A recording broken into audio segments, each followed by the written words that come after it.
থালা বাসন পরিষ্কার করার অজুহাতে বাড়িতে প্রবেশ, তারপর বৃদ্ধার গলা থেকে সোনার চেন ছিনতাই করে চম্পট, কিন্তু শেষ রক্ষা হলো না। স্থানীয়দের তৎপরতায় পুলিশের হাতে ধরা পড়ল বিহারের দুই অভিযুক্ত। চাঞ্চল্যকর এই ঘটনা শ্রীনগর থানার অন্তর্গত এডিসি ভিলেজে টেল রবন এলাকায়। অভিযোগ, বৃদ্ধার চিৎকার শুনে আশপাশের মানুষ ছুটে আসে এবং সঙ্গে সঙ্গে কাঞ্চনমালা বাজার এলাকায় খবর পাঠানো হয়। উত্তেজিত জনতা তাদের আটক করে পুলিশের হাতে তুলে দেয়।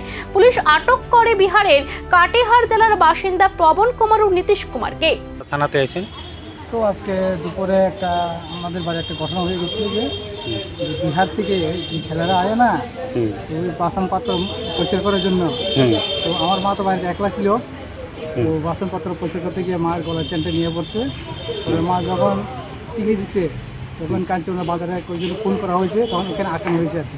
তো এখন আমরা এদের নিয়ে একটা কমপ্লিট করতাম আর কি। কতজন ছিল তারা? এরা দুজন, আচ্ছা একটা বাইকও আসছিল বিহার লেখা।